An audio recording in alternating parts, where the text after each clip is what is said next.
4వ అధ్యాయము 31, 32, 33వ వచనం నుంచి చూడు. ఆ సమాజ మందిరములో అపవిత్రమైన దయ్యపు ఆత్మ పట్టిన వాడు ఒకడుండెను. ఉన్నాడు. వాడు నజరేయుడైన యేసు, మాతో నీకేమి, మమ్మ నశింపజేయవచ్చితివా? నీవెవడువో నేను ఎరుగుదును. నీవు దేవుని పరిశుద్ధ దేవుడు అని బిగ్గరగా కేకలు వేసి దేవుని పరిశుద్ధుడవని బిగ్గరగా కేకలు వేసెను. అందుకు యేసు, ఊరకుండుము, ఇతనిని వదిలిపొమ్మని దానిని గద్దెంపగా దయ్యము వానిని వారి మధ్యను పడద్రోసి వానికి ఏ హానియు చేయక వదిలిపోయాను. ఏ హానియు చేయక వదలిపోయెను. అందుకందరు విస్మయముంది, ఇది ఎట్టి మాట, ఈయన ఏ అధికారముతోను బలముతోను అపవిత్రాత్మలకు ఆజ్ఞాపింపగానే అవి వదలిపోవచ్చున్నవని ఒకనితోనొకడు చెప్పుకొనిరి. దేవునికి స్తోత్రం. అధికారముతోనూ బలముతోనూ అపవిత్రాత్మలకు ఆజ్ఞాపింపగానే అవి వదలిపోవచ్చున్నవి. ఉందా లేదా అధికారం దయ్యాల మీద? అక్కడ మరణం మీద, పాతాళ లోకం మీద అధికారం ఇవ్వబడింది. ఇక్కడ దయ్యాల మీద అధికారం. ఫస్ట్ చదువుకున్న వచనంలో నీరు, గాలి, ప్రకృతి మీద అధికారం 3.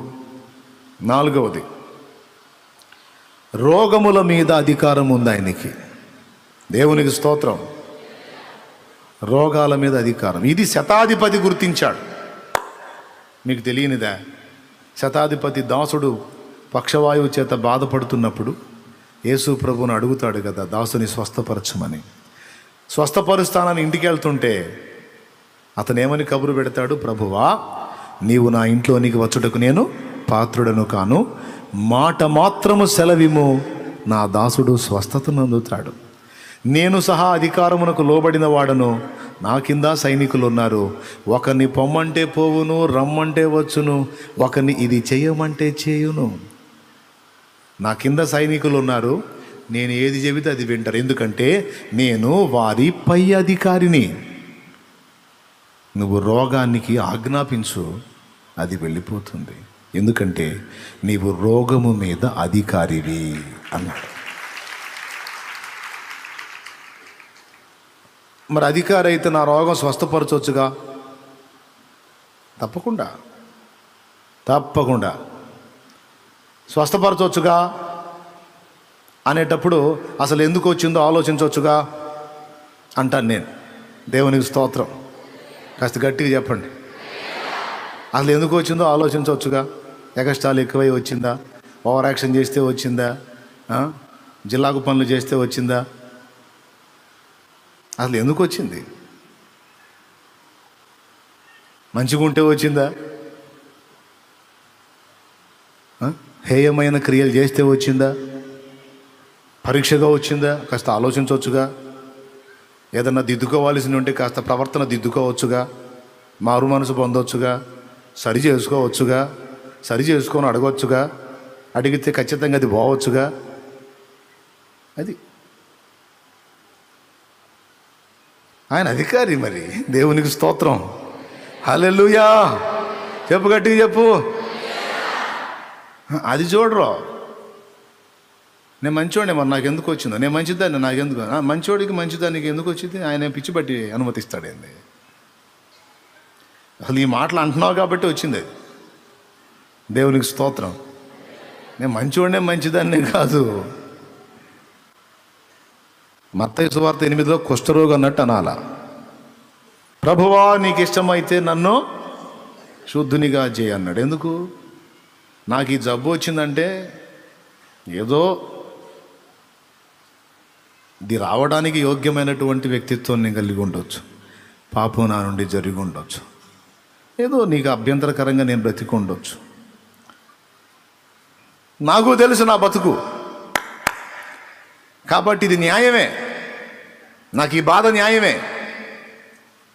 కాకపోతే మరి నీ దయ, ఇంకా నేను అనుభవించాలి, ఇది నీకు అవసరమేరా అంటే ఉంచు. ఇంత పరివర్తన నీలో వచ్చింది, ఇంత పశ్చాత్తాపం నీలో వచ్చింది కనుక నీకు అవసరం లేదు నాయన అంటే తీసే, నీ ఇష్టం. జబ్బు ఉంచిన స్తోత్రం, తీసిన స్తోత్రం, నీ చిత్తం అన్న. ఎంత మాట, అంత పరిపూర్ణత వచ్చినప్పుడు, ఇంకా అంత పరిపక్వత వచ్చినప్పుడు ఇంకెందుకు ఉంచుతాడు? నాకు ఇష్టమే శుద్ధుడు గమ్మని టచ్ చేశాడు, అంతే, ఆన్ ది స్పాట్ బాగుపడిపోయాడు. స్వస్థత వచ్చేసింది, అంతే. యేసునామం, హల్లెలూయా. యేసునామలు కాదు, యేసు స్పర్శలో వచ్చేసింది. మన దేహం మారిపోయి బెండ్ అయిపోయిన ఫింగర్స్ ఓపెన్ అయిపోయినాయి, చక్కగా నార్మల్ కండిషన్ వచ్చి. అధికారం ఉంది, సర్వాధికారి అయి ఉండి కూడా నువ్వు నలపబడుతున్నావు అంటే తగిన హేతు వెంట వెతుకు, దాని నుంచి దిద్దుకొని మారు మనసు పొందు, నీ ప్రవర్తన దిద్దుకో, మార్చుకో, అప్పుడు పోయిద్ది. అంతే.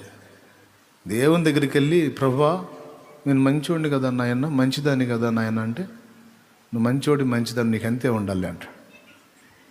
అట్లా కాదు, తేడా పడ్డానా ఎక్కడో నీకు అభ్యంతరకరంగా నడిచి కనికరించి సరి చేయి ప్రభువా. కరుణ చూపుతాడు, కృపనిస్తాడు, బాగుపడతావు. ఆర్గ్యూ చేయొద్దు దేవుణ్ణి, దీనంగా చేతులు చాపు. కొంతమంది ఆర్గ్యూ చేస్తుంటారు, ఏందో వీళ్ళు అధికారుల్లాగా, ఆయనేమో దాసుల్లాగా. మా ఇంటి దగ్గరికి వచ్చిన భిక్షగాడిలాగా. మా ఇంటి దగ్గరికి అప్పుడు ఒక భిక్షగాడు వచ్చేవాడు కవర్ తీసుకొని. అడుక్కునేటప్పుడు ఎట్లా, అమ్మా కాస్త ఏదన్నా ఉంటే ధర్మం చేయి తల్లి అన్న. వచ్చి పడదు, అమ్మా ధర్మం చేయి అంటాడు. మళ్ళీ కవర్ తీసుకో. సరే, మా వదిన ఎప్పుడు వచ్చిందో వాడు పప్పు వేస్తుంది, మేము వండుకునేది అదే. అన్నం వేసింది, పప్పు వేసింది. ఏం పప్పేనా అన్నాడు.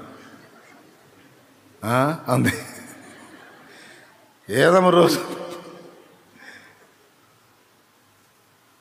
ఆదివారం పూటన్నా మాంసం వండరా? మాకెళ్ళాక ఎడుతుంటే నీకు మాంసం. నేను చూసేవాడిని, ఆ రోజు చూసా. నేను అటు పక్క కూర్చున్నా, వాడు ఏమతో మాట్లాడుతున్నాడు. ఆ మాటలన్నీ నాకు వినపడ్డాయి, నవ్వుకున్నా. నేను ఎంత పెడద్రోరాలో అయినా, నీకు చెప్ప చేతికి వచ్చినా పెడద్రం బాగలేదు. ఒకడు అంతే, మంచాన పడ్డా మిడిమేళం తగ్గదు. ఆ చెప్ప చేతికి వచ్చినా సరే పొగర తగ్గదు. ముష్టి అడగటం కూడా, అవో ఏయ్, దేవుని దగ్గరికి వెళ్ళి అట్టు చేయకూడదు. దేవా కనికరించున్న ఆయన దీనంగా ఆయన పాదాల దగ్గరికి వెళ్ళాలి, వినమ్రతతో, సాత్వికంతో వెళ్ళి యథార్థం మాట్లాడాలా. ఏమని? నాలో లెక్కించలేని దోషాలు ఉన్నాయి,